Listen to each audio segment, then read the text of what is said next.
While you're rocking with us at Toxic Radio, don't forget to check us out on social media. I want details, and I want them right now. Follow us on Instagram, Twitter, and Facebook. Now you're talking, brother. Chat with us, keep up on news. Just don't make it weird. Don't be a stalker. Don't be that guy. You just want to suck the joy out of everything. Toxic Radio. Get infected. Time to whip out your Christmas balls. Oh my God. The Toxic Radio's Kick-Ass Christmas. All December long, nothing but rockin' Christmas tunes. Jingle bells, jingle bells. Not the same old boring Christmas songs over and over again. Better watch out, better not cry. It's a kick-ass Christmas. Santa Claus is coming. Only on Toxic Radio. Right, everybody, it's Christmas. Let's party. Don't play it safe. Play it toxic. Ho, ho, ho, bitches.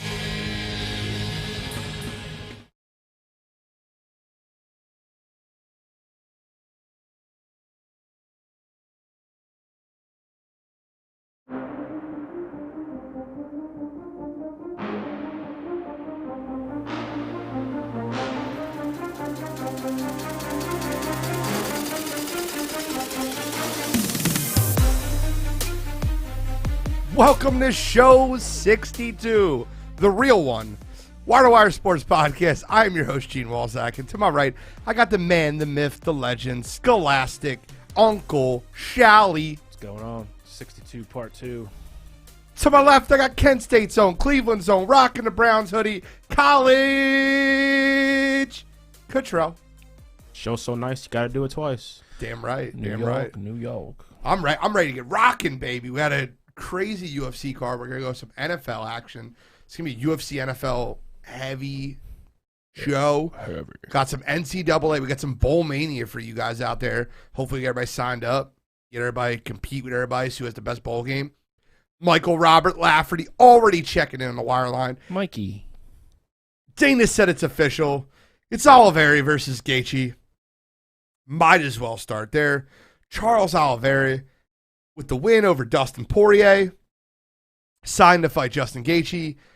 Do Bronx, one thing I will say about Do Bronx is, man, his chin is a lot better than I expected it to be. Dustin caught him clean multiple times in the first round, and it just didn't seem like he was really phased. Like, I mean, you could tell he wobbled a little bit. His legs got a little bit light on him. But that first round was fire, man. That first round was awesome. And, Dustin's a notoriously slow starter. So when you see him come out and dominate, well, not dominate. That first round was back and forth. But Dustin won the round. Definitely won the round. And then to have Charles Oliveira respond the way he did, wow. I mean, that was an incredible championship fight. That's what championship fights should be. And in the second round, still solid overall fight. Charles Oliveira's Brazilian Jiu-Jitsu is incredible. So the man that picked it right, we'll start with him, College Cottrell. Yeah, I mean, the fight was great. Obviously, of course, you wish it would have gone longer, but everything you've said about Charles Oliveira, I definitely have to echo the same sentiment. The thing with him is that going into that fight, I thought, obviously, someone has to be a favorite, someone has to be an underdog, but I thought it was crazy just to see. It was a lot of outlets that really didn't think that he had a chance, and even seeing the fan poll during the UFC event where they were asking people, who's the best lightweight in the world, and it was like almost 50%, of fans said Dustin Poirier. Like, I'm really glad that Charles got to show who he is as a fighter. And with this upcoming fight, with Gaethje, I think that's going to be a great fight. Agreed. Bill, what are your thoughts on the fight? No, I mean, I thought the same thing you did. I thought, I said in my prediction, I thought Dustin would probably give Oliveira the first round, not give it to him, just let him have it. But you've seen it when he's fought Conor and a couple other guys. He's not a guy that comes out of the gate real fast. So when he did, and he was connecting, and he was hitting him hard, I thought Oliveira was going to be in a lot of trouble. I thought if Dustin was going to be able to go that way for 3, 4, 5 rounds, that was going to spell doom for Oliveira. And like you said, I mean, he took every shot. I think he was pretty wobbly on the one, but I don't think he was ever in any real danger of losing the fight or going down. So he withstood the barrage, and then he started to go to work. And then he, like you said, he got him on the ground, and that was a clinic at that point. So I was a little surprised, but again, he's a good champion. It was a good fight.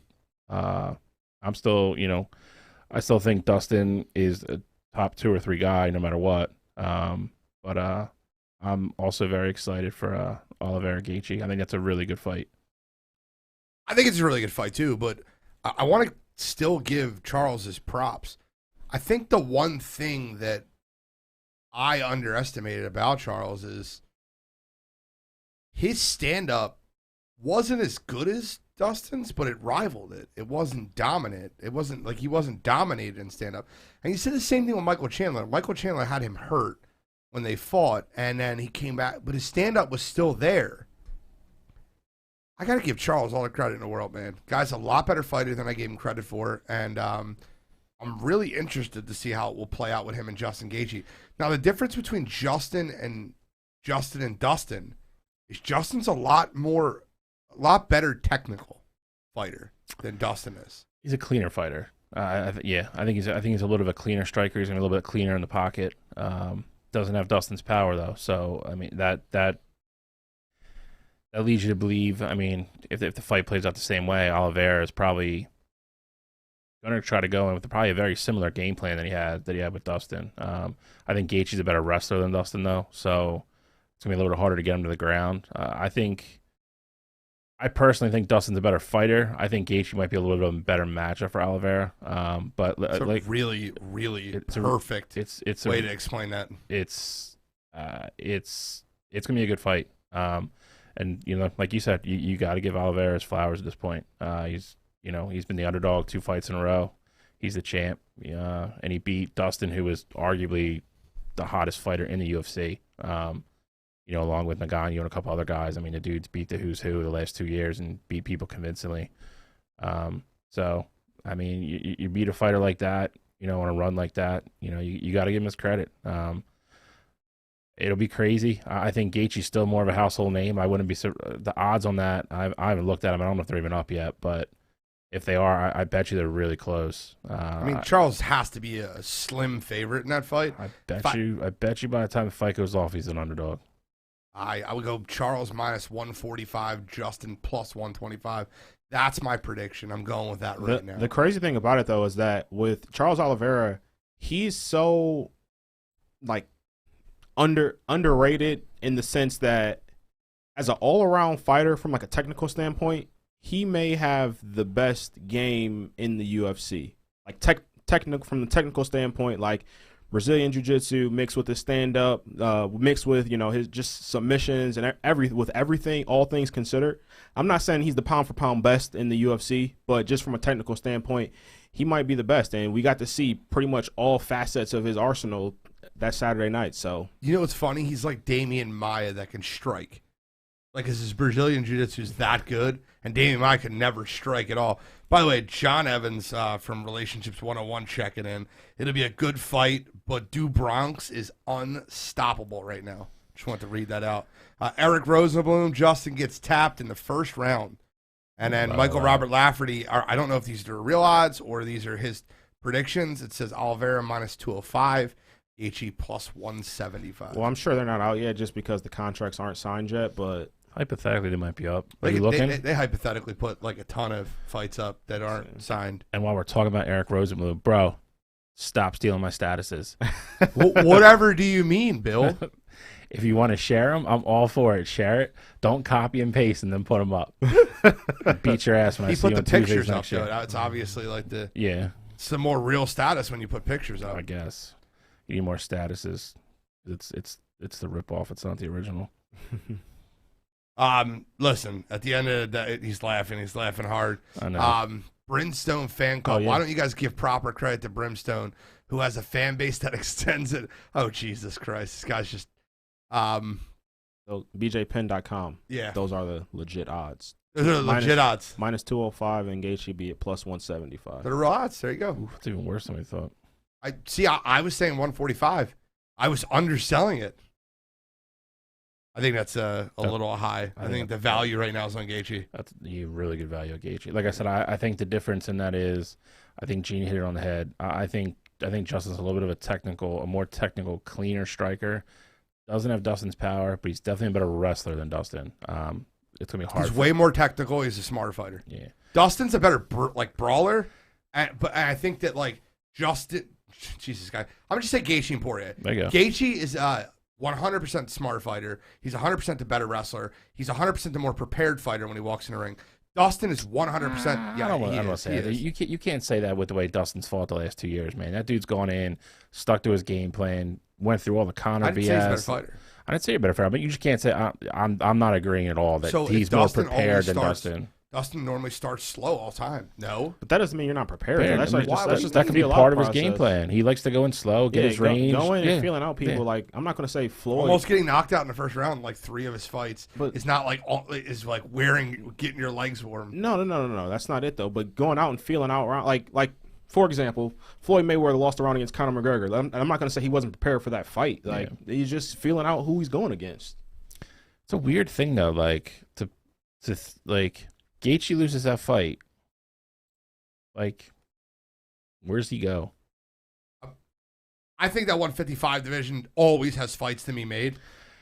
I think he makes money. I think he's got money. He's got money. Well, dude, if you're fighting and you're risking your health in the buy, dude, you want to be the champ. You want to get paid too, but you want to be a champ.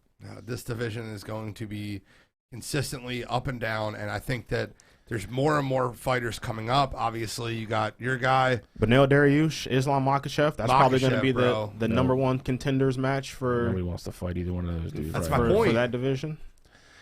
Crazy thing is, somebody's probably wishing real hard that Oliveira wins that fight. Because you already tweeted about it. I think he'll come back and try to get it. And I don't know if Dana doesn't give it to him either. He might give it over Islam and Dariush just because of name recognition. It's a big fight. It is. But they won't put him versus Gaethje. I think that's a great fight too. The thing though, too, no matter what, Conor's going to sell. But at the same time, you got to stop at a certain point. You got to stop putting. You can't just keep throwing fighters that they earn. Conor into a fight after he's been off for a year and a half to the best person in the division. We got to just stop throwing him into the fire with that. How they eased him in with Cerrone, I like that. I don't disagree with you at all. The only argument I'll make towards it is, I don't think they're going to do him and Dustin right off the bat. Mm-hmm. If Oliveira wins, you got Dustin and Gaethje already gone. Then you're going to have the other two that are going to fight for the number one contendership. If that situation plays out, you can it's a thin one, but you can make a reason to just put Conor in that fight. Now, if Gaethje wins, you can't, because there's too many other fights you can run back. You could put Justin versus Dustin, which means Gene won't be able to talk about it because he's going to keep saying the wrong name. Justin and Dustin. I didn't say the Dustin. wrong name. I know. It just comes off the same. I know. I don't know, dude. Conor gets what Conor wants, so I wouldn't be surprised at all. I'm not gonna be made about it either. But. John, and I hear you. Stop the Conor hype train bullshit. I hear you, but I want to stop. It's not hype train though. I'm not hyping it up. I'm just telling you the reality of the situation. And also, if you go a little further, let me ask you a question, John. And I'm not sure how big of a UFC guy you are, but the casual fan that watches UFC on the big cards, they're big cards. We're not casuals. Obviously, you hear him talking about Dariush and knowing about all these fighters coming up. I'm a women's MMA expert. I get it, but the casual fans want to see Conor McGregor fight. He is going to sell them more pay-per-views. And at the end of the day, it's business. So it's not crazy to talk about it, especially when he's tweeting about it. And he is the highest selling UFC fighter ever. It's not like it's just made up bullshit, you know? Yeah, I get your point. Yeah. He's not as deserving. I agree with you. Not at all. And I don't think he should get it. I'm on record saying that. I'm just telling you, if Oliveira wins that fight, you know damn well as soon as that fight's over, Conor will be on Twitter, and don't be surprised if it happens. As much of a matchup problem that Khabib was for Conor, I think Oliveira would be just as much of a problem. I feel like if Oliveira was to ever get in trouble, they get in the clinch, they Yep. start grappling. Connor's, I think Connor's out of there. Connor's not going to withstand anything on the ground with him. Connor's harder to take down than you think, though. No, I get His that. whole career is defending the takedown. But Oliveira is probably one of the slipperiest guys. Oliveira is very good at like the clinch and takedown and stuff like that. Hard to take Connor down that way. Khabib could do it because Khabib could literally just shoot and grab his leg and get him. That's not Oliveira's game. So, and while I say that, I think that would be an interesting fight. I think Oliveira definitely has more ways to win that fight. 100%. And wouldn't be surprised at all if Oliveira beat him. I think it's still Oliveira's a lot to be worried about in that fight. I think Justin Gaethje is a way better matchup for Oliveira. I agree. Than I Conor agree. is. All right, let's talk about the other one. Who's Amanda Dustin Nunes. fighting next? What? Who's Dustin fighting next? I- It's not gonna be Connor, I don't care. Michael Chandler. I guess. Let's just keep recycling them. They're great fights, so who cares? Yeah, I'm tired. Michael Chandler doesn't beat anybody. I want to talk about Giuliana Pena. I'm talking about the new women's 135 champion, Giuliana Pena. Beat Amanda Nunes, beat the Lioness, beat the unbeatable, beat the hottest fighter in MMA, period, up until that fight. That's not that she was just destroying everyone. And you could really tell, and by the way, she left that fight with a lot of welts because she stood there and banged with Amanda for a round and a half, which I thought was incredible. And you could noticeably see Amanda gas. And as soon as Giuliana took the back, she was just like, I don't have anything to get her off me. Like, I don't have anything in me to get her off me. I think the thing that annoys me about this is, and there's no bigger fan of Amanda Nunes than me, but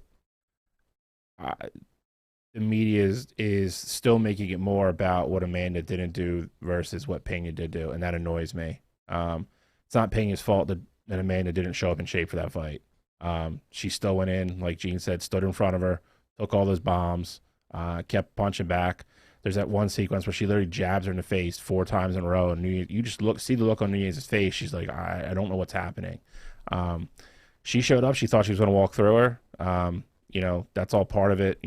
As a fighter, I think you have to have that mentality. She was not in shape. She was not ready for that fight. I don't care what anybody says. I don't think anybody wants to criticize her because of who she is, and I get all that and everything. But if you don't want to criticize her and say she wasn't in shape and she didn't show up with a game plan other than throw an overhand right 35 times, that's fine. But then give Pena her credit too. Pena won that fight. If you show up for a championship fight and you're not in shape and you're not ready to go and fight more than 5 minutes, you deserve to lose. Joe Tillman, Joe Tillman, put that comment back up, please. I'll take whatever you want, anything you want. They run that back. I'll take Amanda if you think that's accurate. Anything you want, whatever you want, anything. I'll read it. Everyone who says Amanda will come back and win needs to remember, once the chin goes, it goes. Exactly. She gassed. She couldn't put her hands up. She was literally exhausted. And like, I follow you, and like he's referencing what happened with Ronda. Ronda was, follow me. Ronda was the best Brazilian judo fighter you will ever fight. Hip toss, armbar. Hip toss, armbar. She won so many fights by armbar that it was getting boring. Then she was just mauling chicks, beating them up in the first round. Betch Correa and all these girls, knocking them out in friggin' a minute and a half, 2 minutes, and they put her in with Holly Holm. And instead of doing what she should have did, take the kickboxer down and use your judo, use your armbar, and submitting her, she tried banging with her, which was the worst possible outcome that she could do. It's different with Amanda because Amanda doesn't have that game. I'm sorry. Amanda Nunes is a brawler. She wants to come in and knock your teeth out. And when you watch those exchanges with Amanda and Giuliana, Giuliana's hitting and Amanda's missing. Giuliana's hitting, Amanda's missing. You can see, like, the sequence Bill's talking about, I remember. It was jab, Amanda missed right. Jab, Amanda missed left. Jab, Amanda missed right. And she's like, what the hell? Like, I'm getting smacked in the face. She doesn't have the wherewithal to back up and just say, let me reset and get my timing right. I think if they fight again, she'll actually take the time, really be prepared for a fight, and I think it ends quickly for Giuliana. The thing is, I don't think that she was. I mean, obviously she was gassed at the end. I don't want to say that she wasn't prepared for it. I think it was more so when you're fighting like that, that's what gasses you out. Obviously, like no one can keep that pace, and when you're just throwing literally haymakers for 10 minutes straight, no one's gonna keep that pace. And so for Amanda, she's used to keeping that pace for 8 minutes, 9 minutes or so. By then, the other person is knocked out, they're laid out on the ground, trying to figure out where they're at, and she's getting the belt put back on her waist. So I don't think, to your point, I don't think that she was prepared for a 5-round war or anything like that. But it also didn't help that she's going out there literally throwing everything at the wind and just hoping for a knockout within the first 8 minutes. I do think in the second fight that would be a little bit different. But with Giuliana Pena, like she's got heart. When you stand toe to toe and bang with Amanda Nunes, like I can't knock anything that you're doing in there. Obviously, I would pick Amanda in the rematch, but I think that's a fight that could be a war all over again. But the next fight they fight, she'll be minus 400 instead of minus 1,200. Amanda's still the heavy favorite in that fight. Of course. And I'll make it even more for you. Juliana at the end of the first round, like, bro, I watched this fight 3 times at this point. At the end of the first round, she said to her corner, she's like, she's beating the shit out of me. Yep. And her corner's like, that's fine. She's getting tired. That's what we want. You're fighting the right fight. She's like, it's not working. She literally said that to her corner, and then her corner reassured her. Did a great job, by the way. It's working. As in, like, they're not the ones in the cage going to get Correct. in the face. You it's hilarious. seen the softball on that girl's face? She was getting, but she's got heart, man. I give Giuliana credit, all the credit in the world. They fight again, and man is gonna not underestimate her and not try to run through her, and not make the same mistakes Ronda Rousey made. That thing was definitely, that fight was, the result of that fight was probably the worst possible outcome for the UFC. Agreed, because you're actually the next fight for both of them, they're going to run that back right away. So you're absolutely 100% shelving the Shevchenko possibility. And not even that, but just you got the biggest MMA free agent out there, man or woman, in Kayla Harrison, and she wanted Amanda Nunes. Like, she's undefeated going in. That was like the super mega fight, like how you had with Nunes and Cyborg. Like, that would have been the next one up.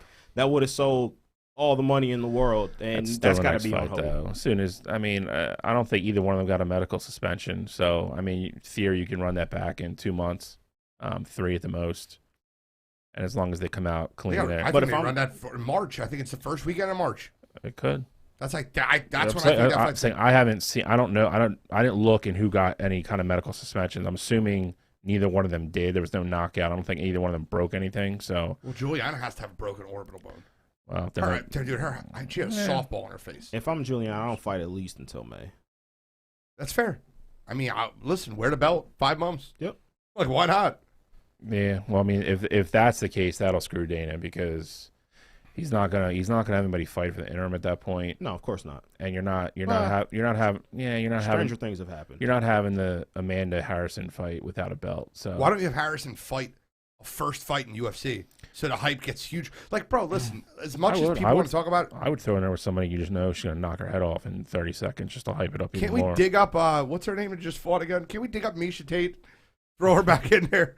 I'm kidding, but Pena got a 30-day suspension, no contact. Right, so she can't do anything. Nunes got 45 days. All right, so that's not happening in March then. There's no shot. They train for it. Yeah. So, I don't know then. It'd be interesting. I think it's messes up that. I read a couple places too that Amanda's weight cut didn't go well. That could be part of it as well. She fights at 135, 145. There's no way for her to fight at 145. So she just thought she was going to maul that girl. No, I don't disagree. That's what it was. I don't disagree, but I'm saying, like, that is the kind of fatigue you relate to a bad weight cut. She was fine for 3 or 4 minutes, and then she was done. Mike. There's no way in the possibility. He said Pena wants to drop to 125 to fight Valentina or rematch with Nunes. There's zero chance. Zero chance Dana would allow her to. No. I'm going to drop down to 125 and not give Amanda a rematch. There's zero chance that happens. Zero. Amanda needs to have a belt around her waist. She's one of the best draws for the UFC. I know we're not going to get too much into it, but real quick, O'Malley's ranked 13 now, and that's huge for him. Sugar Show? Yeah. Who's he fight next?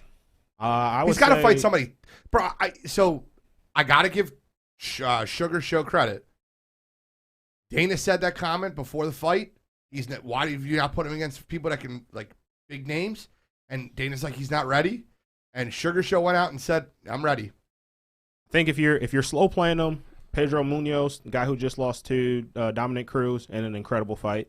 Great fight. But if you're ready, if you think he's ready for the moment, you put him against Rob Font. Rob Font just lost to Jose Aldo. You know, he needs a win to kind of push him back to the championship mix. And then O'Malley's like, hey, if I'm trying to get into the top 5. Like, I think those are the 2 that you make. Why not Dominic Cruz? That's my point. I'd go Cruz. If I'm Cruz, I'd win nothing by beating O'Malley at this point. That's not true at all. I don't agree with that at all. Pedro Munoz, nah, win nothing. I win nothing by. I'm trying to go up and face like the number 3, number 4. Well, is Cruz ranked yet? Yeah, Cruz is like 8. Yeah, I think he's higher than that now. He was 8, but going into the last fight. Dante thinks that O'Malley is the most overhyped fighter that's ever fought in the UFC. Well, I don't want to say he might be right. But he might be right. I mean, we're going to find out in the next 6 to 8 months. But I'd like to find out, right? Dominic Cruz is 7 now. If I'm Dominic Cruz, why would I fight the guy that's 13? Like, he's got a bigger name right now.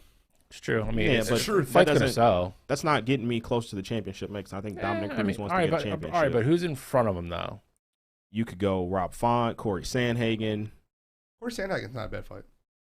No. Jose Aldo. I mean, there's Cruz guys. Aldo, man, that's the old WEC days right there. There's definitely matchups there that if I'm Cruz, I'm not even thinking about. Cruz Aldo would be a great fight because you would get that it's a fight. Nostalgia. It's a fight we needed like 8 years ago. Though. These are facts. Spitting facts. Jose would look incredible his last fight against Rob Font. Connor at it ended Jose's career, dude. Any final thoughts on UFC? We got to get on the NFL. I love the comment board, guys. Thank you so much for all the comments on the comment board. Dante, John Evans, Joe Tillman, Michael Robert Lafferty. Ben Askren is definitely more overhyped than Ben Askren sucks. O'Malley. What a bum. What a bum. Screw Ben Askren. The problem with Askren is, like, he got here too late. Like, he got the UFC late, like, and... Problem with Askren is Jose Masvidal. Yeah, I mean, again, I mean, it's a great, like, flash knockout. I mean, again, if we had Askren 5 years before that, he would have beat people in the UFC. He got there, finally got his payday. I mean, it's no secret at all the dude needed hip replacement surgery. I mean, that was what it was. It's definitely getting a guy like too late. Fair point. We'll see. I mean, we'll see. It's a really bad trade for UFC. Yeah, it was horrible.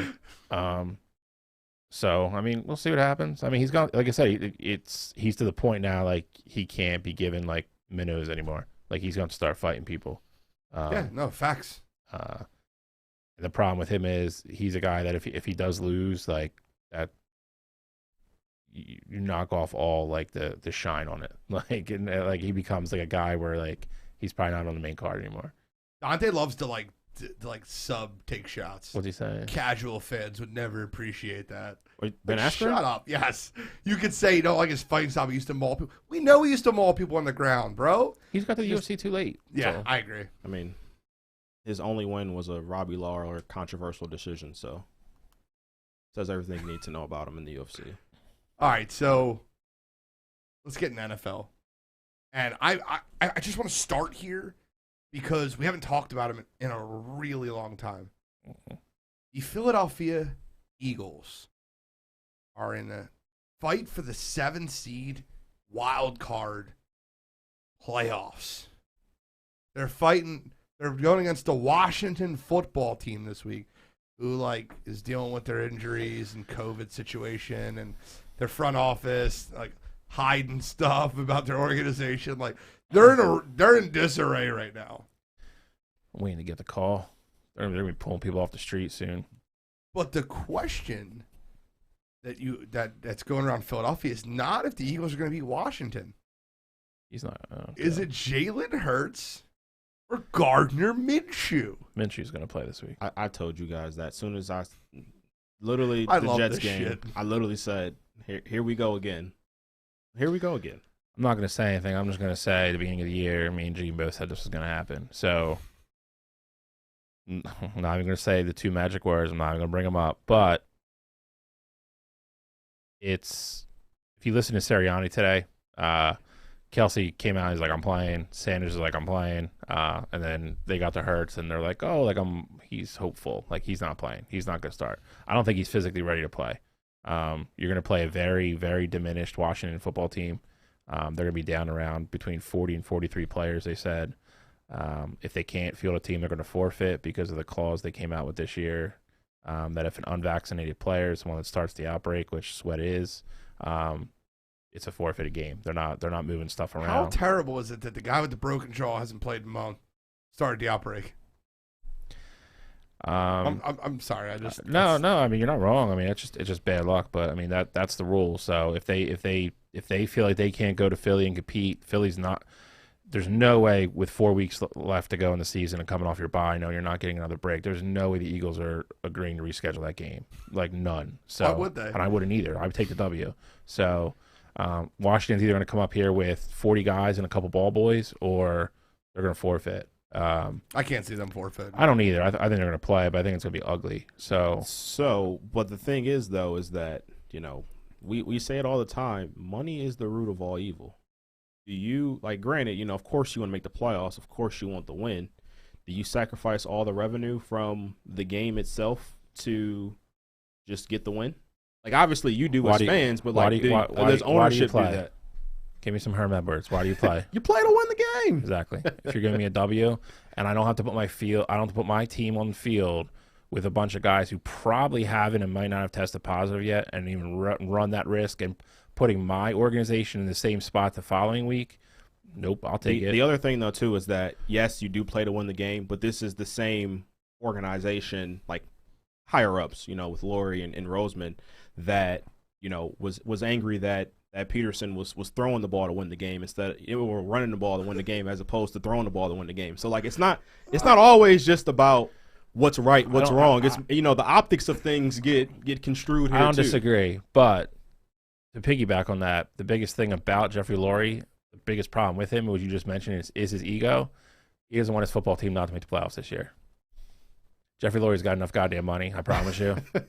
Especially after what I heard today. I'll break that news maybe in a couple seconds. I won't talk too much out of pocket about it. But he wants that team in the playoffs. They got 3 first-rounders anyway. The only one that's going to really adjust at that point is going to be his. If you beat the Giants, you're actually helping – or not the Giants. You're hoping Miami keeps losing, which they might not now. But it really doesn't change anything. If you can make the playoffs, you make the playoffs. There's no way around it, in my opinion. So, but the Philadelphia Eagles, I've been clear on my stance all year. I don't care about the playoffs. I don't care if the Eagles make the playoffs. I don't, I'm not actively rooting for them to lose. I just want them to see everything that they have and have all the tape. So, for me, I'd want to start Jalen Hurts because I know Gardner Minshew isn't my franchise quarterback. And I know you're already out on Jalen Hurts, and that's fine.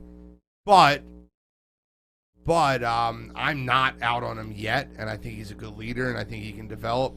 And I think that if we're being completely honest, I know Gardner Minshew can't be my franchise quarterback. I'm not 100% sure Jalen Hurts can. So I want to see everything I can see. Now, what really is concerning to me is Devontae Smith's lack of production with the last few weeks. I just don't like that. I want to see more of our number 10 overall pick. Quez Watkins probably not going to play this week. You're going to see a lot more Jalen Reagor. Super excited about that. Kidding, obviously. But I honestly just want to see more Jalen Hurts. Not because I think he's the better quarterback. I don't think he's the better thrower of the ball. But I want to see more of what I have. I mean, if that's the case, then you got to root for more games because then you get more of a sample size.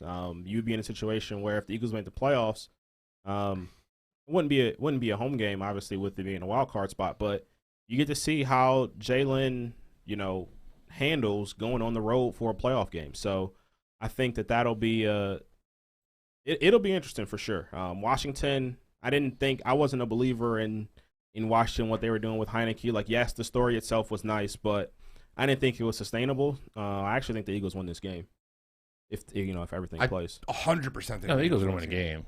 It's just a matter of by how much. My thing, again, I'll give Gene his credit on this. He said it probably 5 or 6 weeks ago.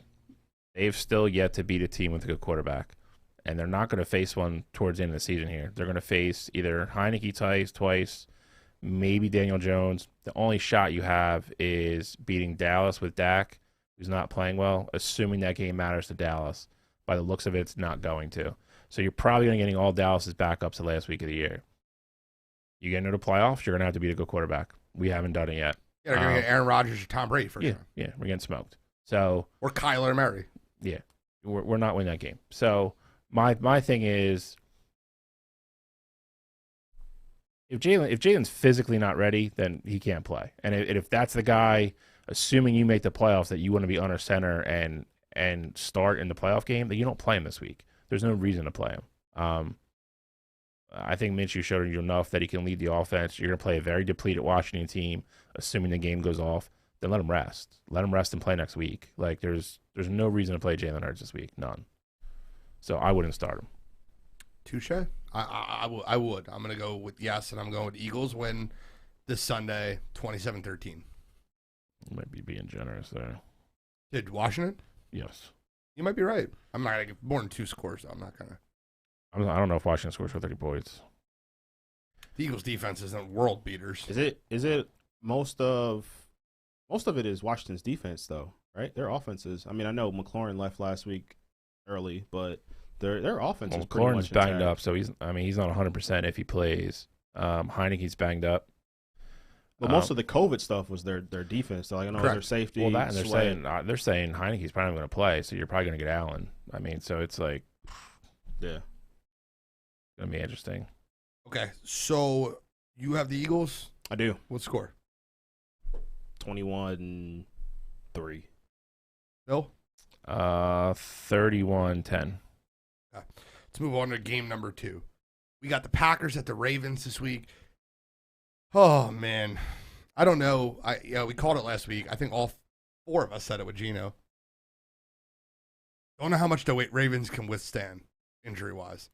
Now you're going against the NFC's 1 seed. Going against Aaron Rodgers, who's looking like he could be the MVP back-to-back years. Someone predicted that. Cottrell. Soft. What do you guys think about the Packers at Ravens game? Do you give Lamar Jackson or Ravens any chance to win a game? Is Lamar even going to play? I mean, they say he's trending to play, but how healthy is he going to be with that ankle? Obviously, his legs have a lot to do with his success.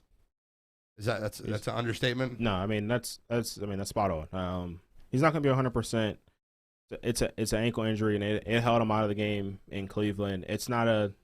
Harbaugh said it's not a high ankle sprain. That makes it a little bit better, but it's going to hinder him. Lamar Jackson already this season has been throwing a lot of interceptions, more than he has in his career. And if he can't run and he's already, having issues throwing the ball, they don't have a consistent run game, I think this game gets ugly. And not to mention all their injuries, especially Marlon Humphrey not being there. There's no one there to shadow Devontae Adams. I think that game gets very out of hand. I'll tell you this, if you're facing Aaron Rodgers or Devontae Adams in fantasy this week, you're probably in trouble. I wouldn't start Lamar Jackson if he's not 100%. He's your franchise quarterback. It's a team. It's literally you're building a franchise around him. There's no reason to put him in a situation where he's not going to be able to use his athleticism and his tools and leave him and make him be more of like a sitting duck or a target in the pocket. No shot. I think worst case, what are they, 8-5, 8-6? Mm-hmm. 8-5. All right, so worst case, they're 8-6 after this week. I wouldn't play him.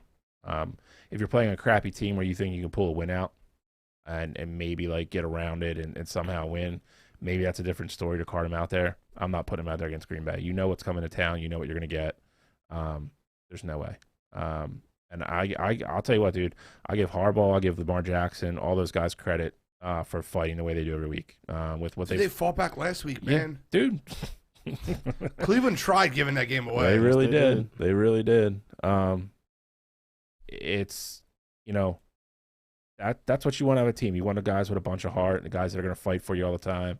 They obviously have a very close locker room. Nobody on that team gives up. I just don't know if you do it for the 4th week in a row against a team like Green Bay coming in, knowing what the firepower they bring. If you were going to start Lamar and really try to get him ready for the stretch run for the last 3 games, solidify that playoff spot. If he's anything less than 85% for me, I don't play him. He's still important to the team. Yeah, he's the team. He is. Yeah. I want to give score predictions. Control, you start on this one. Green Bay 38, Baltimore 12. Oh my God. Bill? 34-13 Green Bay. I have, surprisingly, I have a different. I have 27-21 Green Bay.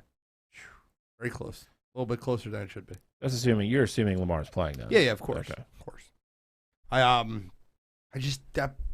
don't know what it is about Baltimore and that crowd. It's very similar to Philly, dude. It's a very, very blue collar city. It's a really tough place to go in and get a win. It is. And I don't really remember the last time Baltimore's been blown out at home. No.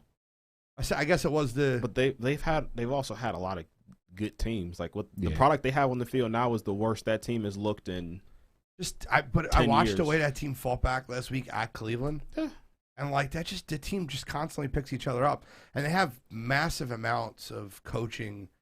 They have Rob Ryan is their linebackers coach. Like they have a lot of really, really good coaches on that staff. The other thing, their coaching staff top to bottom is very good. The other thing too, though, is that Packers aren't Cleveland. The Packers get a lead, they're not going to just let you back in the game. You know, No, Rodgers is going to. Rodgers a dickhead. Rodgers will step on your throat, Correct. and you should. I mean, Correct. If you're that kind of quarterback, that's exactly what you should do. And they're fighting for the 1 seed. I mean, they're in the 1 seed right now after Cardinals lost to the Rams. So everybody wants that bye week at the end of the year. So I mean, they're gonna go in there meaning business. So especially the Packers with all their hurt O linemen. yeah. Well, speaking of 1 seeds, segue Shally coming through. Saturday night, we have a primetime game. We have the 1 seed in the AFC right now, the New England Patriots, and Coach of the Year frontrunner Bill Belichick. Billy B. Going into Indy, both teams off a bye. By the way, dude, I don't need to get into Bill Belichick's record off a bye. It's absurd. But both teams coming off a bye, playing the Indianapolis Colts in Indy. Indy is a 2.5-point favorite. Bill, you want to start this one? I think this is probably game of the week, to be honest. It's going to be on a Saturday night, which some people like, some people won't. But we're into Saturday night football now for the rest of the year. It's going to be a really good game. I mean, I think it's going to be Indy has a good defense, number 3 scoring offense in the league versus New England. Again, masterful defense all the time. Bill Belichick schemes, game plans for everybody.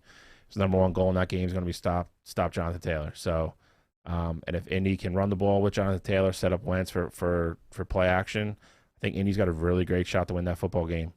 Game means more for Indy than it does New England. They get to 8-6.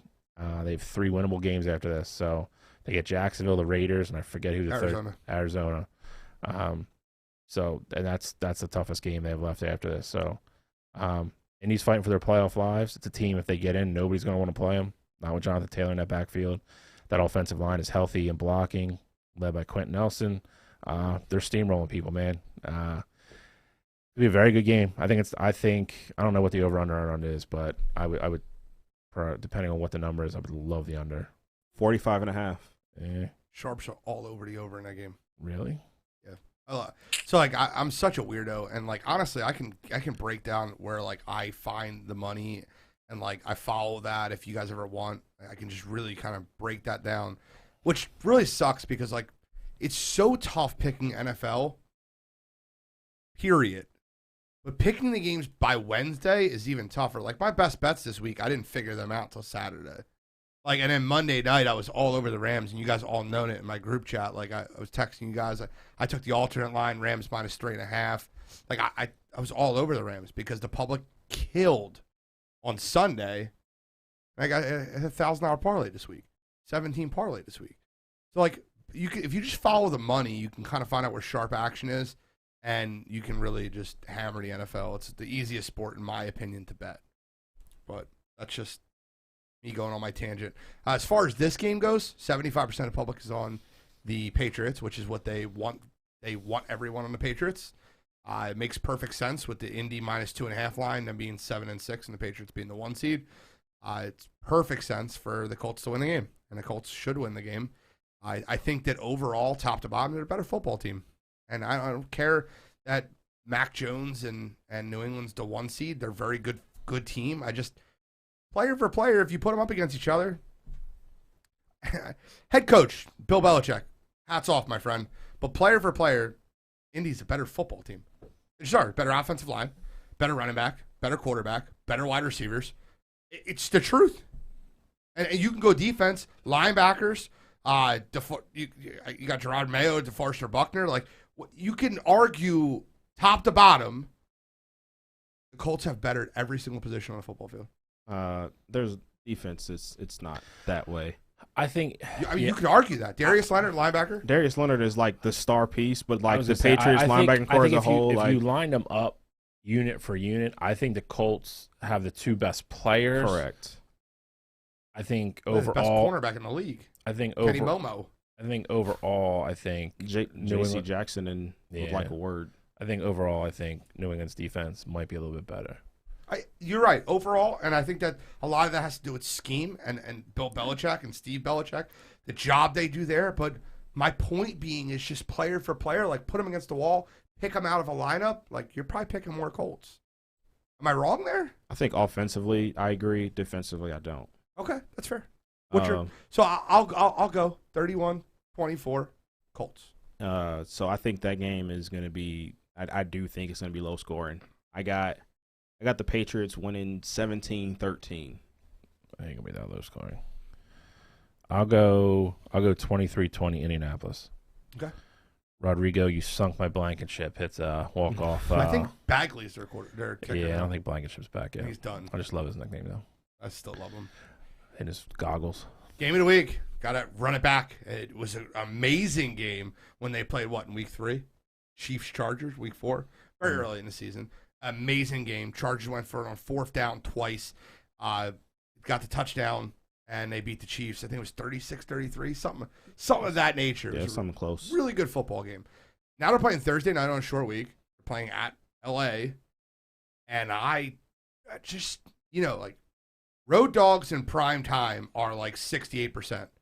And I'll side on the 32% this week because I don't see Andy Reid and that Chiefs team letting that loss go. Like, I just think that in their head, they're just like, I'm so ready for this game. And the Chiefs are now hitting on all cylinders. Their defense is playing good. Their run game's good. Mahomes is playing good. Travis Kelce, Tyreek Hill, they're dropping less footballs. They're turning the ball over less. They're a better coached football team. Kansas City's actually favored, though. I know, road dogs. Road dogs would be home dogs on prime time. There you go. Dogs. You were saying road dogs. Sorry. That's why I was confused. Home dogs on prime time is hitting at 68%. And I'm telling you right now, I'm going against that trend. I like the Chiefs in the game.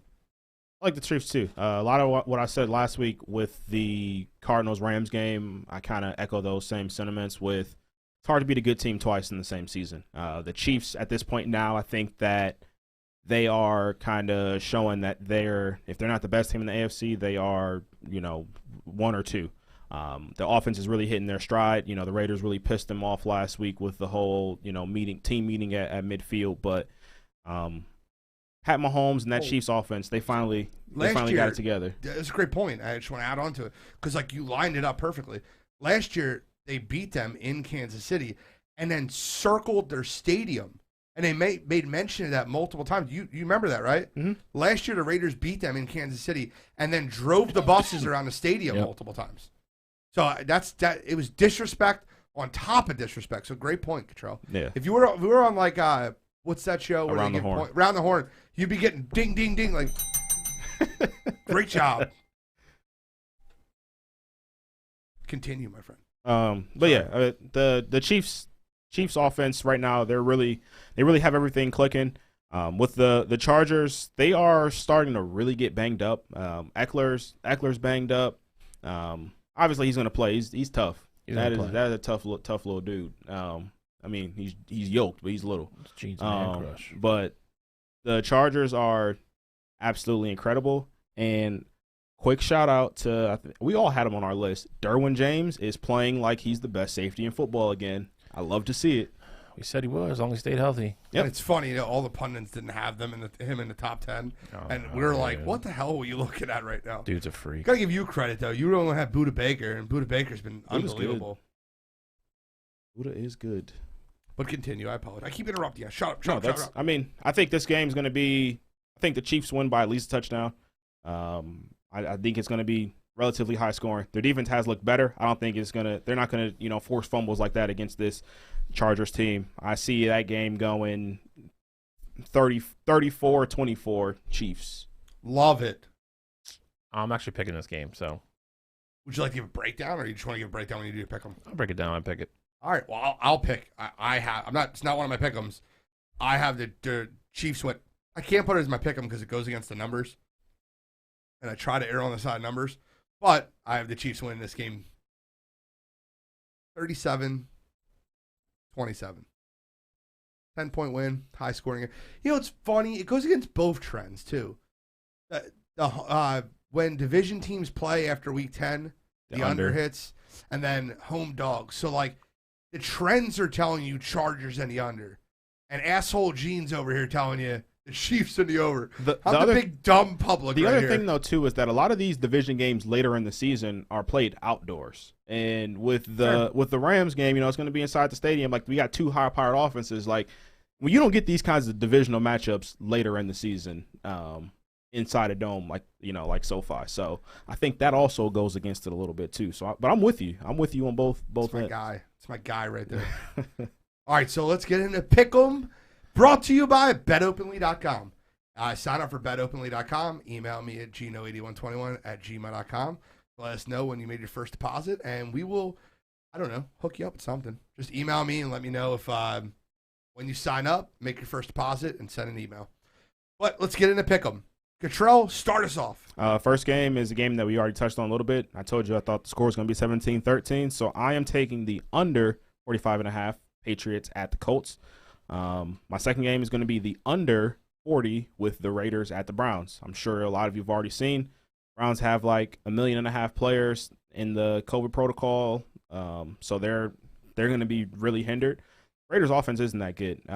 Raiders team really isn't that good. I think the Browns defense is finally starting to gel a little bit. I think it's going to be a low-scoring game. I think the Browns are going to find a way to pull that out. I don't know how. I don't know why. They're going to find a way to pull that game out. Stop. And 6 players and a ball. But that's the crazy part though. So I don't go on always picking the Browns as much as I want to, but they win the games that don't make sense. So for whatever reason, I think they find a way to win this one. My last game, though, is going to be the Saints plus 10.5 at the Bucks. I know Taysom Hill, no world beater. Saints offense, no world beaters right now. Saints always play the Bucks hard. I think 10.5 is too many points for that Saints team, and so I like them going to Tampa Bay. Obviously not to win, but I think they cover 10.5. So I'm going to directly argue with you on that one. I didn't pick it, but I think that the Bucks have been waiting for that game after they got their ass beat in New Orleans for 5 weeks. I mean, but the same thing happened last year. It's just what this game is. It's a tough division game. It's going to be tight, even with Taysom at Q. Shally. I'm torn on that game.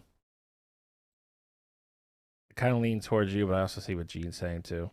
I think you need to factor in coming off that big emotional win over Buffalo. It's tough. My first game, kind of already hinted at this. I already broke it down, so it's hometown, so I really don't care. I'm taking Philadelphia -7 versus Washington. If you're betting it, I would tell you to bet it sooner than later, because once the final number comes out for Washington and who's playing, who's not playing, that number's probably going to skyrocket. So I'm taking Philadelphia by a touchdown over a depleted Washington team. Watch it. You might see somebody in the Washington area on the field because they're going to be that short of players. So second game we also talked about as well. I'm taking Green Bay -4.5 versus Baltimore. I don't think Lamar Jackson's going to play, and if he does play, he's definitely not going to be 100%. I think Green Bay's going to have too much firepower against that depleted, banged-up Baltimore defense. Green Bay is playing for the 1 seed. There's going to be no let-up, and they're just playing good football right now. I'll take Green Bay. The last game, like I already said, I'm going to take the Chargers +3 versus Kansas City. While I do agree with everything you guys said, I think Kansas City's offense is hitting on every cylinder right now. Their defense still has huge holes, and the Chargers definitely have the weapons to stay in that game. Herbert's playing amazing. Eckler's been incredible all year. They're going to get Keenan Allen back, so they'll have both their wide receivers. I'll take Chargers to cover. They might lose the game, but I think they lose like 33-31. I think the Chargers cover at home. Okay. I will start off with the fighting Carson Wentz. I'll take the Colts -2.5 on Saturday night, prime time, over the New England Patriots. I also have the under in the Rams versus Sea Chickens matchup at Seattle. These games constantly go under. Aaron Donald gets a lot of pressure on Russell Wilson. Russell Wilson's constantly scrambling. The Rams are on a short emotional week after emotional win. It's going to be a low-scoring game. Bank the under. Under is a very, very strong play here. Not to mention they also have 1 million players on the COVID list as well. And then, yeah, I know. I think that Odell Beckham gave it to them all. Yep. And then this is strictly like a complete system play. Titans fans, I apologize, but the Steelers +2 hits every system that you could possibly play. Steelers +2 is being hammered right now by the Sharps. I'll take the Steelers +2 over the Titans. And that is your Pick'em segment, brought to you by BetOpenly.com. You make it like cheesy ass like response at the end. Do you want to lead into the NCAA Pick'em segment and then get into our bowl games? Or do you want to get into bowl games first? Shy, I'll let you make the decision there. You do bowl games first. Okay, bowl games first. So I want you guys to give me. I'll go first because I'm the asshole in NCAA. You guys are obviously way more knowledgeable than I am in the NCAA. Bowl game, favorite bowl game, your favorite bowl game out of all of them. You can't pick.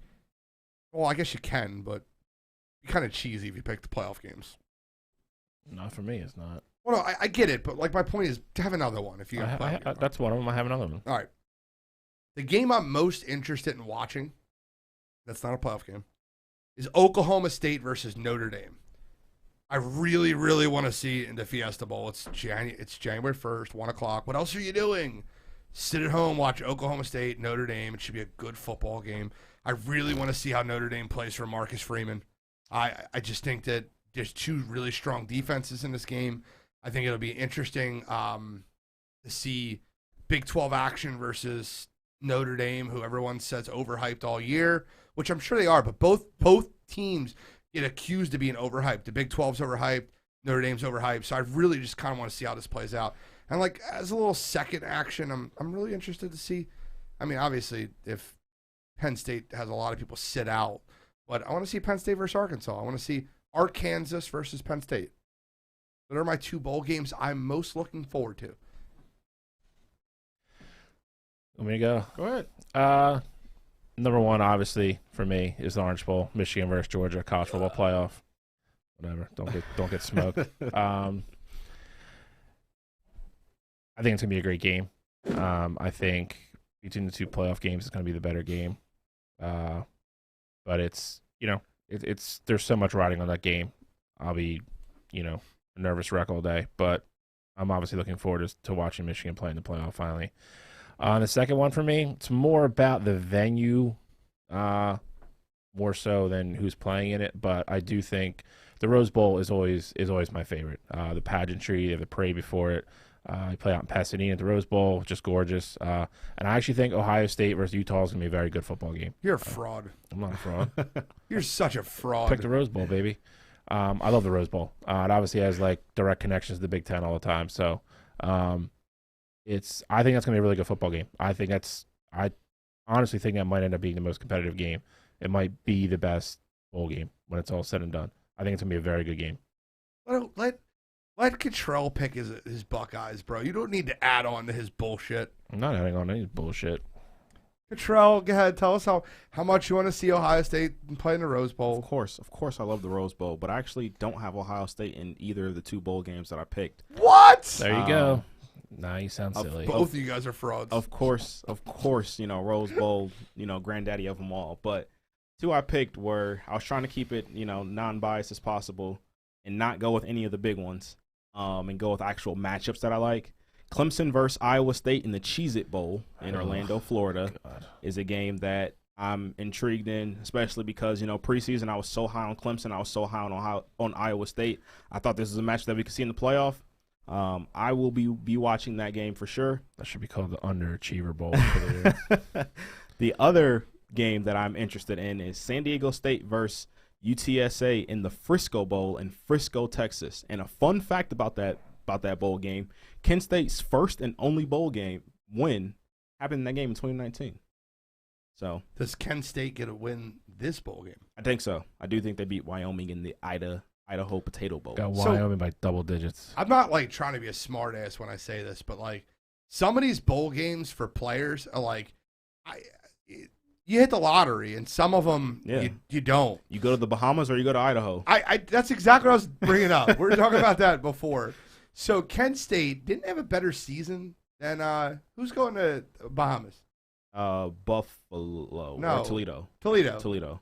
Didn't have a better season than Toledo? I mean, they went to the MAC championship. So like Toledo gets into Bahamas. Who cares if they win? They went to the Bahamas. They'll go get their ass kicked in a bowl game. It's basically Idaho Potato Bowl is considered a bigger bowl. Okay. You want to go to the Bahamas or you want to go to Idaho? Kent State wants to go to the Potato Bowl. We're going to get more money. That's where Kent State wants to go. Maybe not the kids don't. The kids want to go to the Bahamas. It's the Potato Bowl. We get to go play on the blue turf. You win. You get a baked potato. You get fries. If you're listening on the wire line, all I want is Cheez-Its. Tell me if you'd rather go to the Iowa Potato Bowl, Idaho, bro, Idaho, or the Bahamas. It's not Iowa. It's Idaho. Know. Whatever. Idaho potatoes. They got some potatoes and shit. I don't know. I just want Cheez-Its now. Fat boy. All right, so we have, Mike, if you don't mind, I have I sent you a link, and we are going to have a pick'em against us, BOWLMANIA. And I threw one in there. Cottrell has one in there. It's we're gonna put the link on our page. I gotta change my name. I'm not ESPN fan 929025714. I'm done. But I'm going to make my picks. You guys are gonna make your picks. We're gonna see if you guys can beat us. We're gonna see if you guys, who's gonna win. It's free. Enter. Make your picks. It's 44 different picks. You just need to pick the winner. You're not picking against the spread. It's just a lot of fun. Join the group, pick your picks, and then Bill will get into an update on our merch.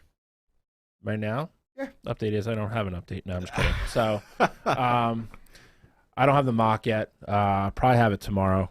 But as soon as I have it, I will put it up on the website. But yeah, we're gonna come out with new stuff. I'm pretty excited about it. I haven't seen it yet, but I like the design of it. I like what we're doing. So it's gonna be different than what we have now.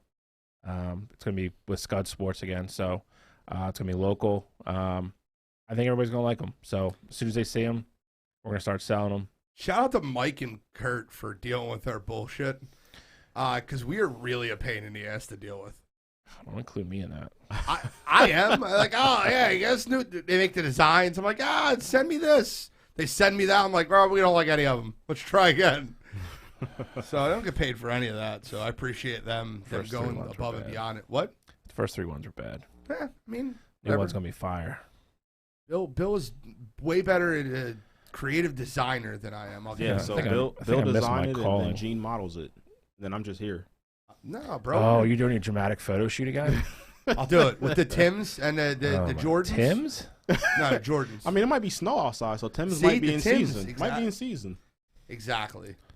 So can we get into our NC double? Disinterested out into the horizon and pretend nobody's taking my picture. My role can be finding the venue. All right. Bill gets the designs and pick which ones we want. Oh. Gene models it. I'm obviously the best looking. Oh, you're taking my picture? I didn't know you were there. Oh. Well, listen, when you're the best looking guy in a group, I don't know what to tell you. Opinions are like assholes, buddy. Fair point, sir. Let's get into our pick'em segment, brought to you by BetOpenly.com. We're just picking one from between now and we go back on air next Wednesday, right? We're picking three. Three? Cool. I picked three. Oh, right. I guess pick as many as you want. You don't have to pick. We didn't really kind of discuss this. There's 12 games. I picked three. All right, you go first. I will. I'm going to go with the first one, the first game. And just because listen, there's one small school that's gotten so much play on this show that probably shouldn't have. And it's the Middle Tennessee State Blue Raiders That's your squad, bro. I'll take them plus 10.5 over Toledo. So I got Middle Tennessee State plus 10.5 over Toledo. It's down to 10. Oh, I went to 10.5. You I got the hook. I'll buy the hook. All right, buy the hook. I got the Kent State Golden Flashes plus 3 over Wyoming. You guys are all taking that L. Wyoming Cowboys. And I got the I will never pick a Cowboys. Screw them. Even Oklahoma State. Screw them too. And I'll take the San Diego State I don't knows. Aztecs. Aztecs, bro. that's it. Plus 2.5 over Texas San Antonio. The best punter in the history of college football. So I got 3 dogs. The dogs bite during the bowl games, guys. Yeah. I tell you right now, if you go on through our pick'em and just go 91% of people pick this, and you go through the favorites and pick them, you're gonna lose. I'll let you know right now. Dogs bite during bowl games, especially because you got players that are going to opt out, especially at the bigger schools. And then, there's one game I really want to pick, and I'm not picking it because I don't know if he's going to play, and it's tough. Well, one of the games I'm going to pick is going to be because I see an opt out coming in the future. I'm going to take Eastern Michigan plus 9.5 at Liberty. I don't think Malik Willis has any shot of playing in that game. Why would you do that to yourself when you could potentially be a first round pick in a game against Eastern Michigan where you're 9.5 point favorites anyway? I also like the Kent State Golden Flashes plus 3 against Wyoming. Idaho Potato Bowl. My boy Sean Lewis, head coach there, is going to lead them to their second bowl win in school history. It's the Iowa Potato Bowl. Yeah, somebody. Say, listen, Iowa, Idaho. I don't want to go anywhere. And then I also like 1,000 miles. I also like BYU minus 6.5 against UAB. Okay, So so my 3. I just want to make a comment real quick. Petey, if you're listening, what is the last comment? I'm going to win that easy. Petey has said, I'm going to win that easy in every single competition we have ever have, and I think he's 0 for the show. Petey, fake it till you make it, bud. I like it. Soon to He's be got fantasy confidence. football. Yeah, if you don't believe in yourself, nobody else is going to. So I like the little Wu-Tang Forever hoodie, though. It's solid with the baby Yoda. So One and done. at least he's got the best logo. Does he have you? No, I got to buy. Well. All right. I'm going to go with Coastal Carolina minus 10.5 against Northern Illinois. I think that's a team that just kind of lost all the wind out of their sails when they lost that first game, trying to be a group of 5 to make the playoff. But Tailgate or Cure Bowl. Is that the one in Coastal Carolina? That might be a home game for them. Anyway, I'm taking Coastal Carolina minus 10.5. For fun, I'm taking Wyoming minus 3 against Kent State. I don't know what a flash is. I'll take the Cowboys. It's almost a home game for them. Whatever, bro. Cowboys the new way. Go watch Yellowstone. Third game, I was going to take Liberty, but again, I agree with Cottrell. I don't think there's any shot Malik Willis plays in that game. I'll take Louisiana minus 5 over Marshall in the R&L Carriers New Orleans Bowl down in New Orleans, Louisiana. I'll take Louisiana minus 5. So yes, it basically is a home game for them. They're playing in the Myrtle Beach Bowl. Is that what it is? And that's what it says. Yeah, so that's Where's Exploria Stadium? I don't know. That's where they're playing. Exploria Stadium. Exploria Stadium. I would assume in Myrtle Beach. I don't know. I'm just figuring it out now. Someone help us out. We don't know where all these stadiums are. Explorer Stadium says Orlando City. Orlando. That's where it says the game's being played. No, it's in Florida then.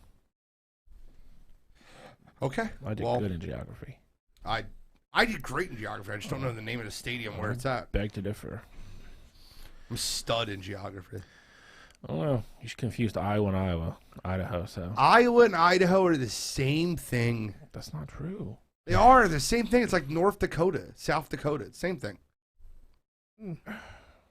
Potato. So are you saying it should just be Dakota? Is that what the... Yeah, let's just call it Dakota.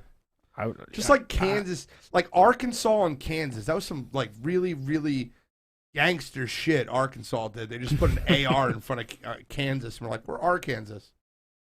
Called it Arkansas. Get the hell out of here. Just make it Carolina. There doesn't need to be a North and South. I'm changing the globe right now.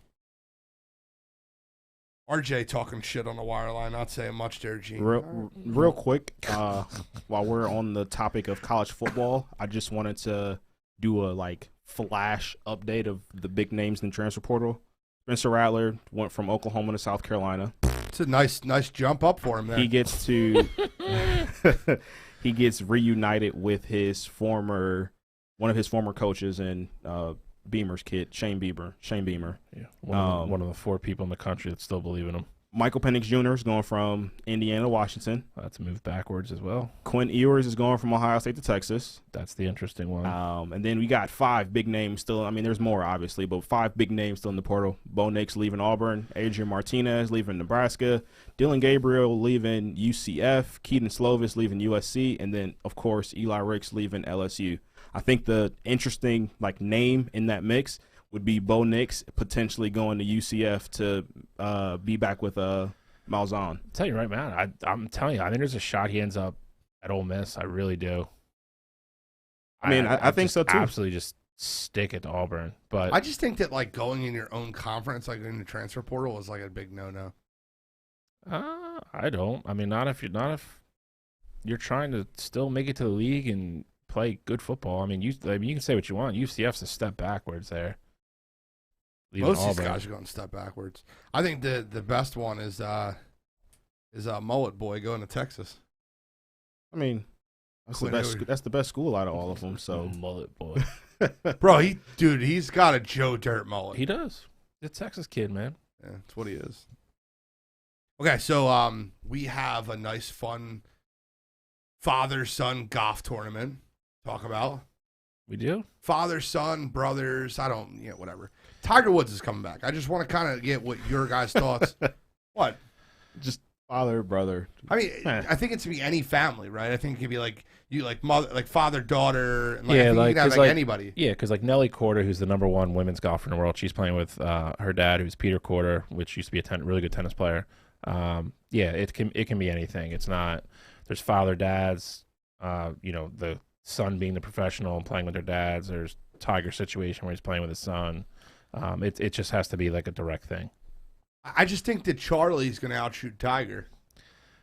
I mean, I'm not going to go there, but I'm kidding. But I'm really interested to see if they let Tiger use a golf cart. It's not really a sanctioned tournament. It's not like a you know what I mean? It's not a. I will tell you this: they should let him use a golf cart. I don't think Tiger would want to use a golf cart. Yeah, I don't think he wants to be Tiger's not going to old man status. I mean, he's still not really walking. I know that, but I'm just saying, I think Tiger. I think he's low key feeling better than people think. Like I said, I normal. They have a pro-am on Thursday and Friday. Usually he skips both. He's playing in the pro-am Friday, so he's got to be feeling a little bit better than. I think maybe he's letting on to think he's going to walk this course for 3 days in a row. So. I mean, I think it's going to be a big step up. But again, he's a very private guy. I mean, I don't know what he's doing conditioning-wise and everything behind the scenes. He looked in good shape at his press conference. He still looks big. Still hobbling, though. Yeah. I mean, like I said, we'll see. I mean, listen, I don't think anybody's going to fault him if he takes a golf cart. I'm just telling you, if there's anything we know about Tiger and how prideful he is, he does not want to drive around that course in a golf cart. He does not want to be on that broadcast driving a golf cart. That's the last thing he wants to do. I think if it comes down to that or him having a withdrawal or something, he's obviously going to do that because he's not going to want to take that opportunity away from Charlie. But listen, it's going to be great to see him on the course. Golf is always better with Tiger Woods in it. That's just not a. Where will it rank Mars telecast? Do you think it'll beat everything but the Masters? 'Cause everyone wants to see Tiger. He's the best draw in golf. You're talking about overall, again, the majors are tough, because Sunday afternoon. Correct. You get Sunday afternoon, like you saw with the PJ last year, and all of a sudden Phil Mickelson's in it, and he's paired with Brooks Koepka. Everybody's gonna watch that.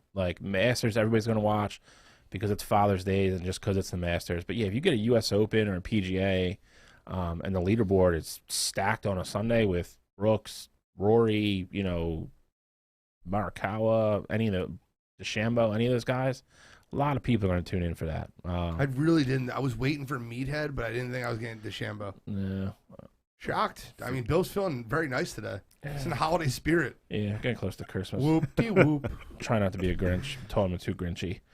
So, I'm going to watch it. I'm going to watch as much as I can. I mean, it's going to be cool.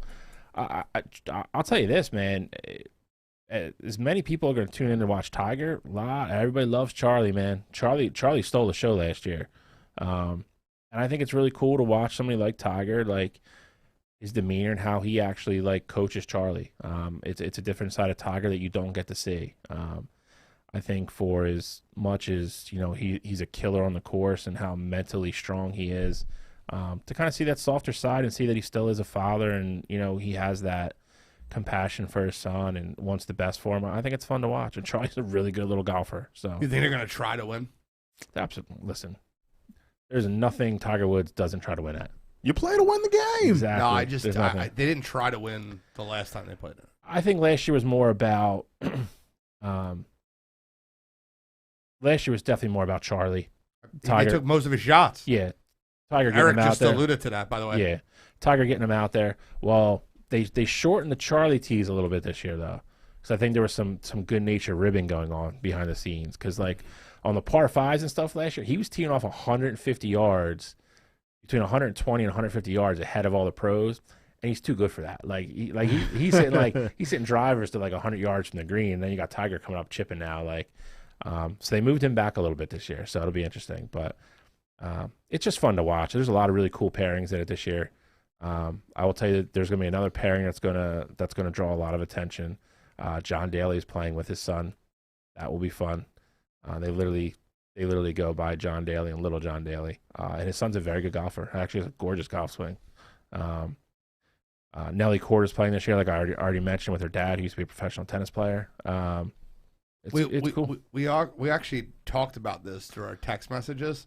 And I just want to bring it up on the show because I thought it was very savagery of Cottrell to bring it up. But the over-under Charlie Woods majors in his career. Cottrell said it at 1.5, and he said under. Such a tough bet, man. I did say that. Majors for Charlie Woods in his career. Now, I would take that bet. I would take the over in that bet because you can never lose it. You can't lose it. No, you can. You can. How? We're not going to be alive by the time this is decided. I mean, you can. It would be really a travesty if you lost it. It'd be the worst bad beat of all time. You know what I mean?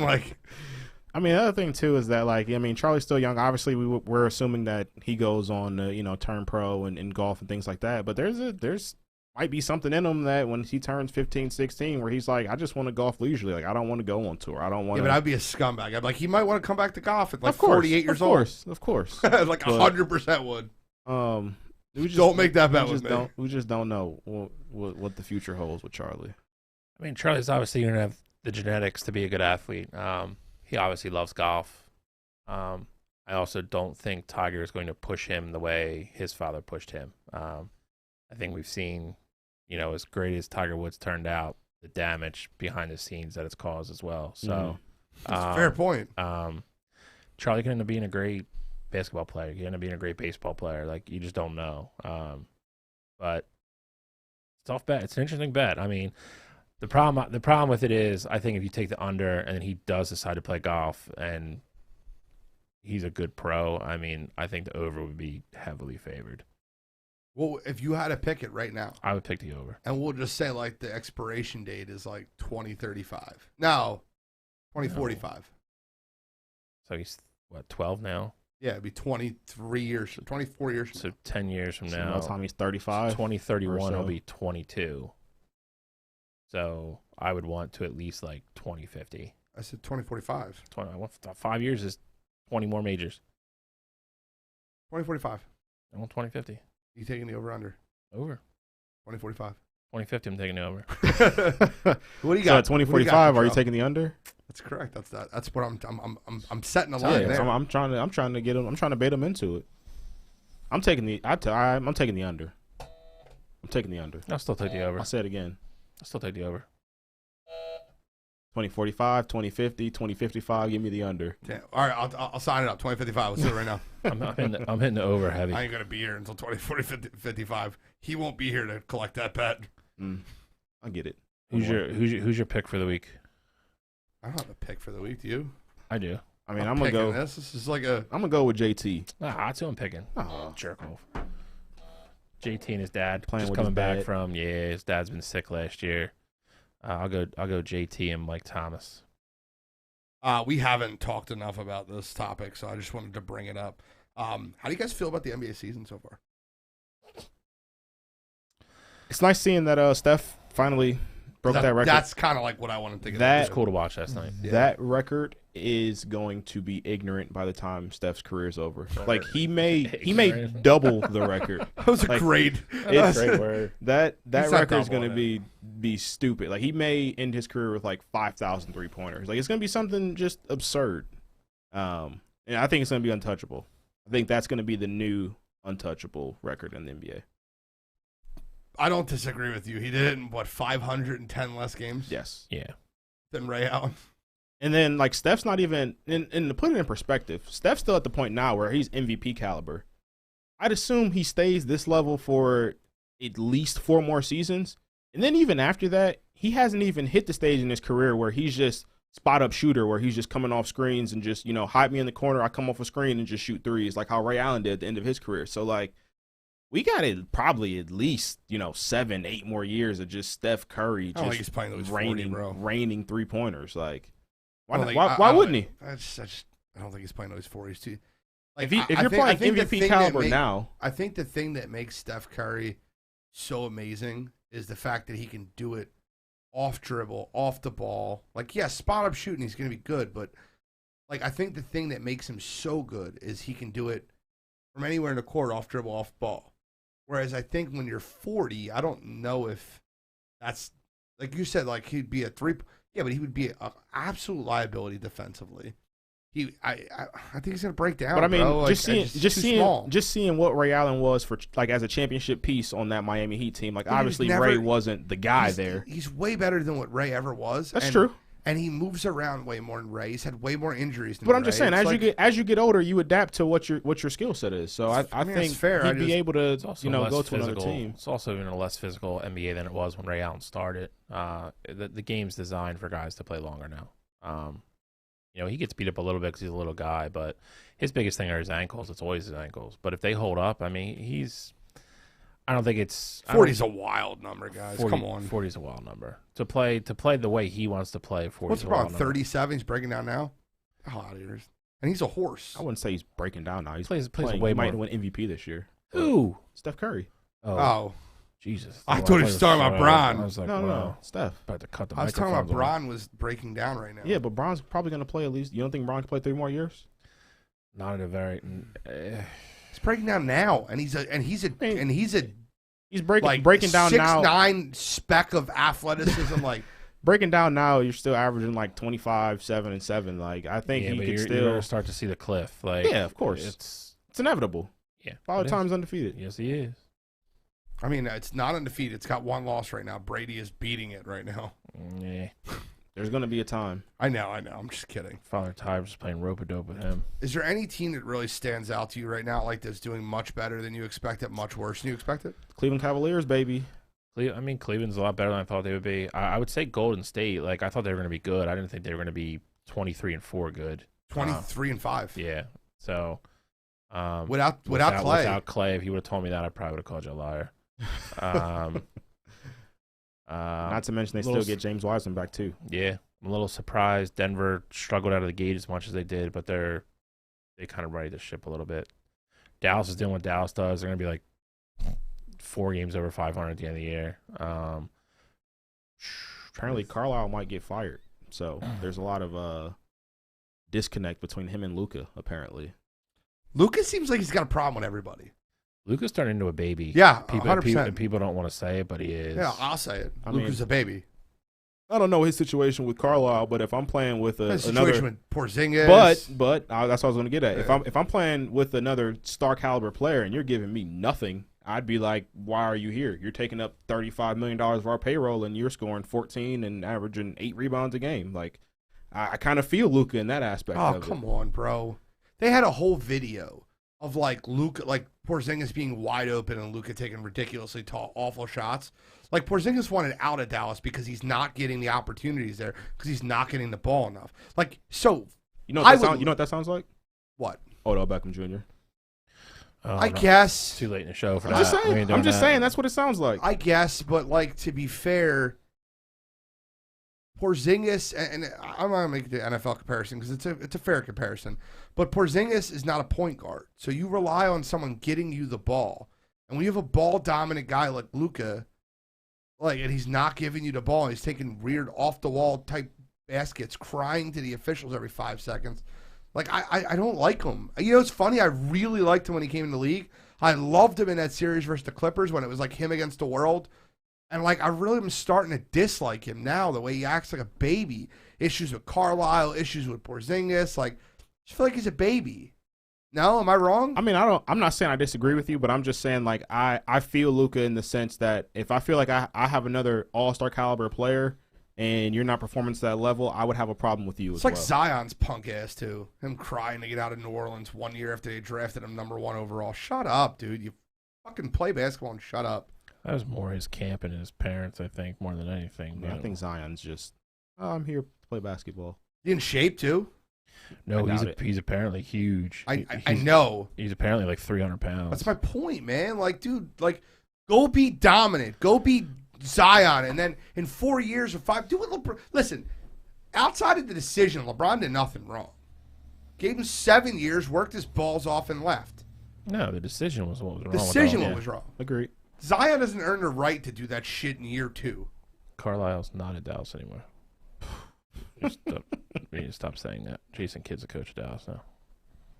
Okay. Well, my point, regardless. Carlisle's in Indiana. But that Makes was sense. a big thing that was a big reason with Carlisle getting fired, apparently. Luka apparently thought he was too mean to people. Dead serious. Dead serious. Fucking cry, baby. I'll tell you, I like Luka a lot more 2 years ago than I do now. Facts. I still like watching him play, but it's like every telecast now you see him like he's complaining. Whoever they were playing, I want to say middle of last week they were the first national game, and he went to draw like a foul, and, like literally just like flopped and threw himself like at like the base of like the basket, and it was like, oh my god! I was like, dude, it was so obvious. Like, I just can't stand it, man. You got to be kidding me. It's what makes me not like watching the NBA. All right, well, let's segue into you got to be kidding me. Troy, you want to start us off? Yeah. My you got to be kidding me this week. It's more of a broad one. The way that the Cleveland Browns specifically are handling their COVID outbreak. We have 18, 19 players on the list, and apparently the rumors going around after the Ravens win, these guys like went out to celebrate, and here we are, a few days later, and you have 18, probably going to be more by tomorrow, positive test, and your head coach is one of them. We were in the situation last year with Stefanski missing the playoff game because of COVID, but it just feels very negligent and just wrong to just go out. I understand, being happy after a team win like that, but knowing what's going on throughout the league right now with, Washington, with the Rams, like, I feel like you just got to know better than that. You can't go out in these mass gatherings and, putting your season on line like that. Like this game against the Raiders, it's an unofficial playoff game. You're fighting for a wild card spot. You're fighting for the division too. You're only one game back. So for that this week, the Cleveland Browns and their COVID situation. Come on, you gotta be kidding me. I'll make mine super quick. I'm just gonna bash Rob Manfred again.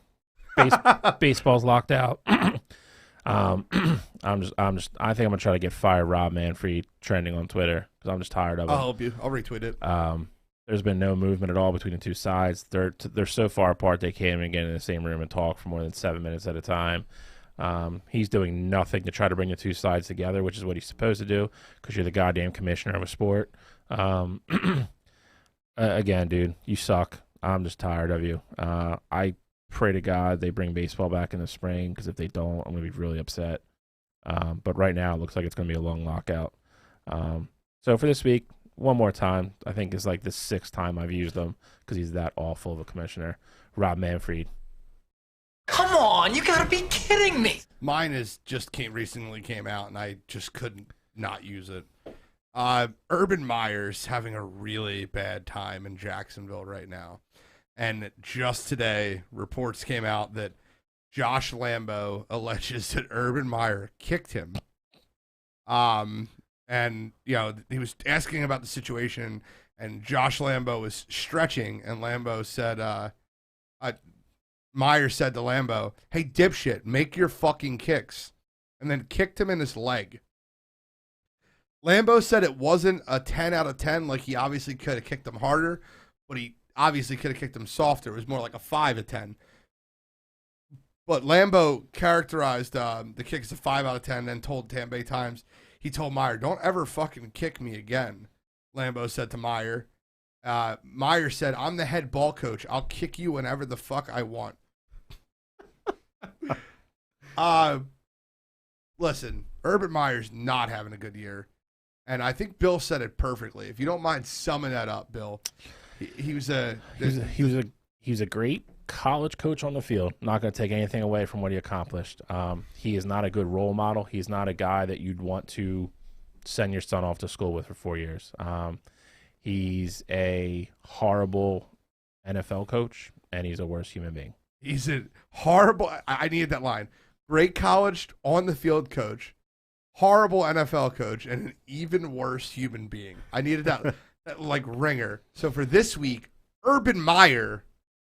Come on, you gotta be kidding me. That's so Urban Meyer. Like, I read that quote, and I was like, he definitely did that. Like, yeah, like something quote you're reading, you're like, that's exactly how he said it. Like Lambo is not exaggerating anything in that quote. Like, that's exactly how he said it.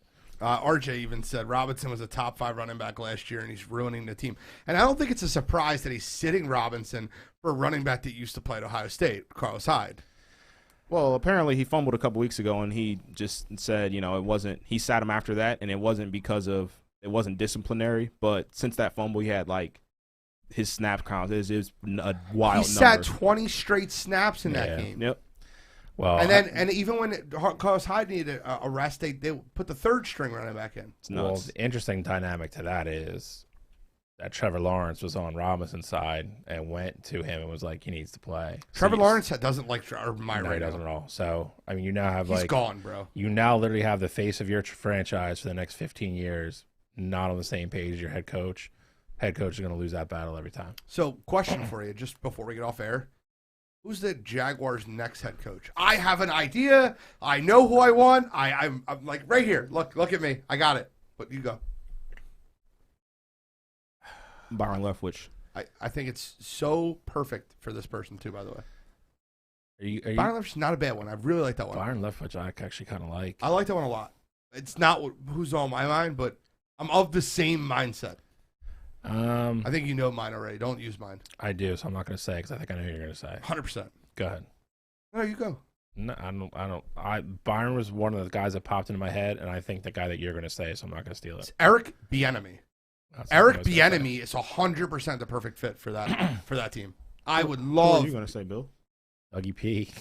That's actually who they're saying. Yeah. I just don't. I would think Dougie P would need to like reunite with. What's the oh my God, why am I forgetting the quarterback's coach? He was the quarterback's coach for the Eagles. Guy went to Minnesota.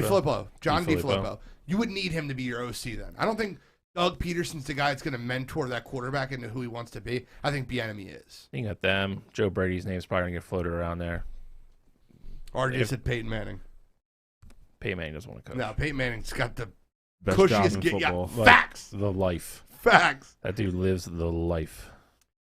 So I know Bill has a very serious final thought, and I want to leave with that. I got you, bro. Quick one. I'll feed you, baby bird.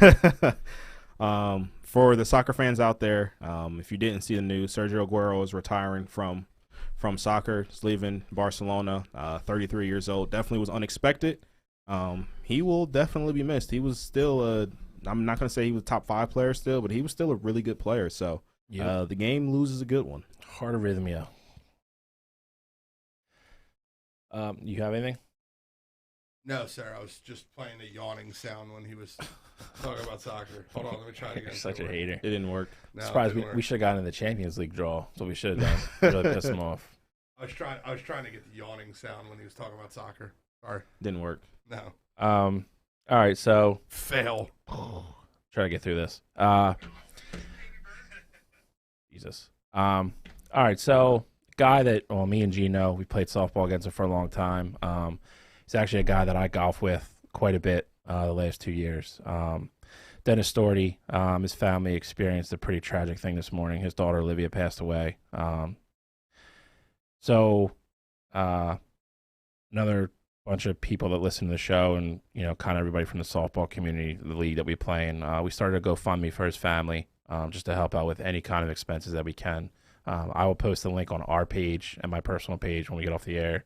A lot of people listening to the show know him through either through soccer. Like Eric, I think, has actually played golf with him as well. A lot of people know him. He's a good dude, works hard.